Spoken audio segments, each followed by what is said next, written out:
Now, Song of Erin, I had sort of suggested to do it hands separately, so I don't know if you have tried it hands together. I'll go through the two lines hands together, just so that you can see how they fit. Beginning is okay, everything joins up. Okay, make sure the left hand does the rest in the second bar. So as I've played that C, I've released the F. Just watch that again. So release the F, then put the chord with the G, keep it down all the way through here, and release it when you play the F in the right hand there. That's the rest. So I'll just go from where the chord comes in, keep it down, now release it and play the D in the left hand. Try to join between that right hand F and that left hand D. So if I play those 4 crotchets without the chord, it's part of one melody. In fact, it's part of that whole melody. It's got a very long phrase mark over it, so it shows that's all one melody.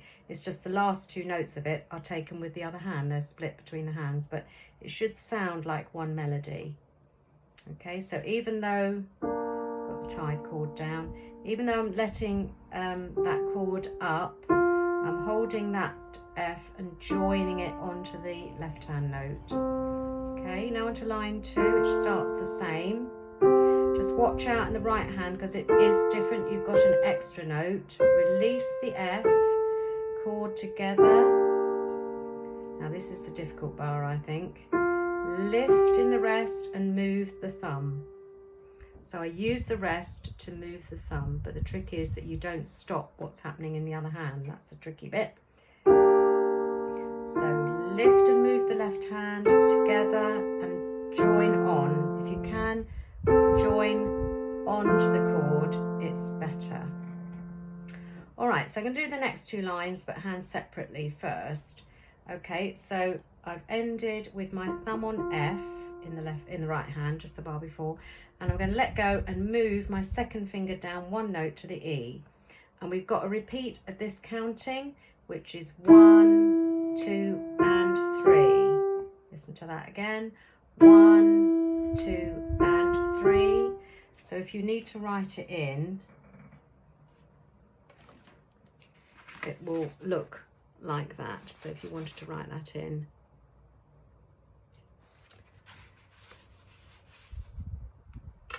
Okay, so let's go again from the beginning of that 3rd line. My second finger, 2, and then a rest, then D. Then you can let go and move up an octave. That's an octave jump up to top D. Now don't forget the B flat here. And I've got to put my 3rd finger over to the F. And if I swing my hand round, the 2 and the 4 are nicely placed for that little chord E and G. So just watch that again from the top D there. D, C, B flat, A, G, 3rd finger over to F, swing the hand round so that the 2 and 4 fit on the E and the G. The left hand is not doing an awful lot, it's sort of filling in gaps really. So it doesn't play for the beginning of that bar, the right hand is playing, but when it does, you did have your thumb on middle C on the previous line. Here you've got to put your second finger on it, so there's a little bit of shifting around. So I'm going from middle C and then a B flat, which is 4 beats long. And then if you rest your hand, hopefully your 5 and thumb will fit on the G and the D for that chord. So let's go again from the C, C, let's play it again, C, B flat, 2, 3, 4, then the little chord, which is 2 beats, then 2 beat rest, then there's another 2 beat rest, and I'm having to move my finger again, so my 3rd finger is on C. So you might want to put little rings maybe around some of those fingers. So the left hand is doing a little bit of sideways moving here and there. That is so that your hand is set up for the last line, which starts like the first line. Okay, well actually that line is the same as the second line, isn't it? Okay, so there's a reason why you're moving the fingering around. So that line, once you've learnt that hand separately, it's not too bad to put together because it's not a lot going on there. Again, try to keep smooth between that G and that C. It's a bit like the first line where I explained that it's all one melody but split between the two hands. That's the same there. I would say that's all one melody. So join it on. The D and the B flat come together. Now hold that left hand while you move the right hand up. Then get the fingers in place and the B flat, and you can put that together. Release in the rest. Bring the third finger over.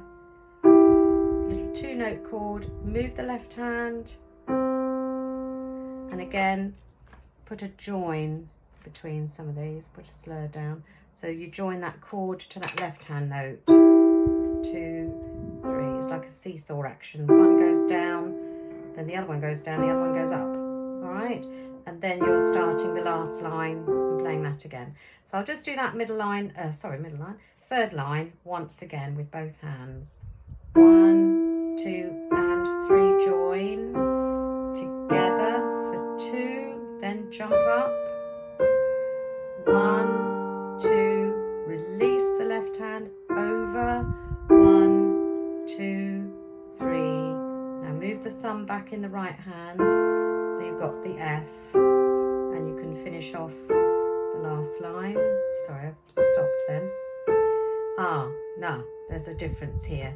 You've got an extra flat, that's an accidental, and it's written next to the top note of those two, which is the D.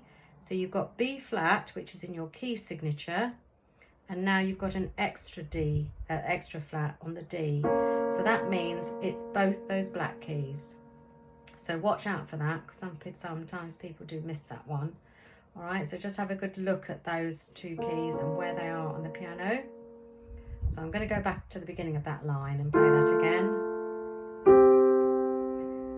A, C, release the left hand. Now get the fingers right over the black keys. 1, 2, and move and lift the left hand so the thumb goes to the middle C and join onto the last chord.